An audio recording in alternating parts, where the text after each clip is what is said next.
Добър ден, Полина Свиленова Петкова. Добър ден, принцесо.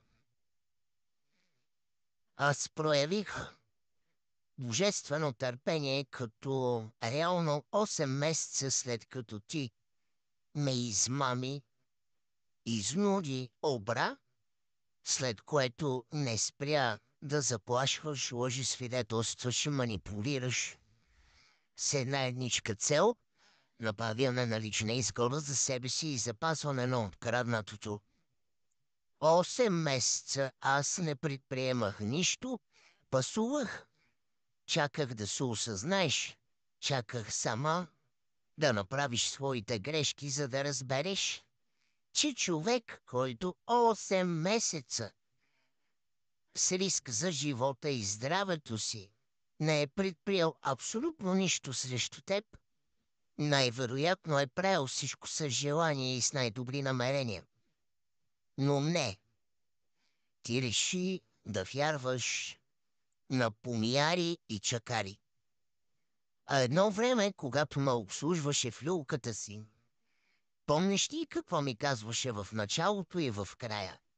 Сега аз ще се погрижа за теб, после ти за мен. Помниш ли, едва ли си го забравила?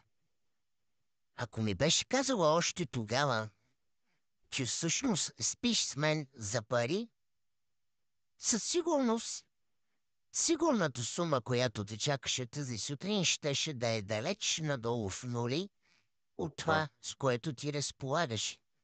И със сигурност нямаше да получиш достъп нито до тези дрехи, нито до тези бижута, тук не включвам тези, които открадна, нито до автомобилите.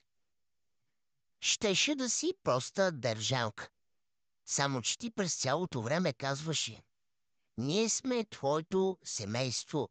Доведохме брат ти, който не се свенеше да разправя наляво и надясно, че сестра му се е хванала богат бълък и да го мувчи по 50 кинта на вечер за дрога.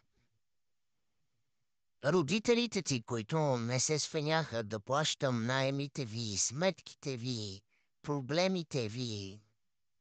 Бях най-добрия. Кога потърсих сметка, защо в тяхната спалня, докато аз плащам сметките, спи с други, им стана неудобно. Почнаха и да лъжесвидетелстват. Затова, принцесо, те съветвам, пребори се с всичките предразсъдъци. Ела, извини се, оправи си сметките с мен и тогава имай и ти, и те сърце да говорите. Ако му е тежко на сутеньора ти да ми се обади, ще му помогна.